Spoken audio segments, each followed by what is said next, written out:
వాళ్ళందరూ కూడా ఎంపీటీసీగా గెలిచారు. కానీ మనం ప్రజాస్వామ్యబద్ధంగా కారంపూడిలో కానీ నర్సరావుపేట కానీ ఎంపీలు 2 గెలవగలిగాం.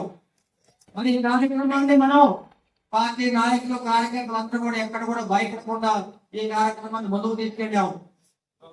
మరి మాజీ ఎమ్మెల్యే కోఆపరేటివ్ చేయడానికి కానీ జగన్మోహన్ రెడ్డి గారిని చేసిన అవినీతి పనులు దుర్మార్గాలు మీకు తెలియని కావు. మరి ఎంపీటీసీ మొత్తాలు కూడా తీసుకెళ్లి ఎక్కడో దాచిపెట్టాడు, క్రమంలో దాచిపెట్టాడు.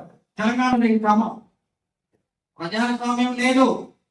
న్యాయబద్ధంగా వాళ్ళ ఎంపీటీసీ మొత్తం కూడా తెలుగుదేశం పార్టీకి ఓటు చేద్దామని చెప్పి వాళ్ళు సిద్ధంగా ఉన్నారు. చంద్రబాబు నాయుడు గారి పరిపాలన చెప్పి అదేవిధంగా పవన్ కళ్యాణ్ పట్టుదలతోటి ఈ పార్టీకి అండగా ఉన్నాము, ఈ పార్టీని ఉంటే రాష్ట్ర అభివృద్ధి చెందుతుందని చెప్పి చాలా మంది వైసీపీ నాయకులు కార్యకర్తలు అందరూ కూడా ముందుకు రావడం జరుగుతుంది. మన ఉద్దేశం ఒకటి, కులం లేదు, మతం లేదు, రాజకీయం లేదు, రాష్ట్రం అభివృద్ధి చెందాలి. చంద్రబాబు నాయుడికి మన ముఖ్యమంత్రి అవ్వాలి. అవునా కదా?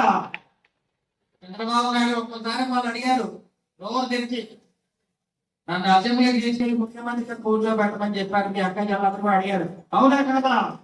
అప్పుడు మనం మాట ఇచ్చాము, మనకి వాళ్ళకి ఎమ్మెల్యే గెలుస్తాడు. తర్వాత ఏమన్నావు, చంద్రబాబు నాయుడు మళ్ళీ 4వ ముఖ్యమంత్రి అవుతానని చెప్పావు. మళ్ళీ ఇదే మీకు చెప్తున్నాను, అరవింద్ బాబుకి 2వసారి మళ్ళీ ఎమ్మెల్యే అవుతారు.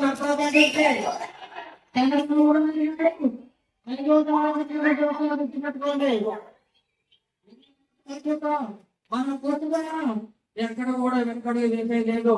అదేవిధంగా మనం అందరం కూడా 7+1 అంటే ఏంటి, ఒక ఎంపీ 7 ఎమ్మెల్యేలు, ఒక సింగిల్ జట్టు వాలీబాల్ ఆడతాం, కబడ్డీ ఆడతాం, క్రికెట్ కూడా ఆడతాం. గుర్తుపెట్టుకోండి, ఎక్కడ కూడా వెనకడు వేసే లేదు. అదే మన బాధ్యత, మన పట్టుదల. ఇవాళ తెలుగుదేశం పార్టీలో ఉన్నందుకు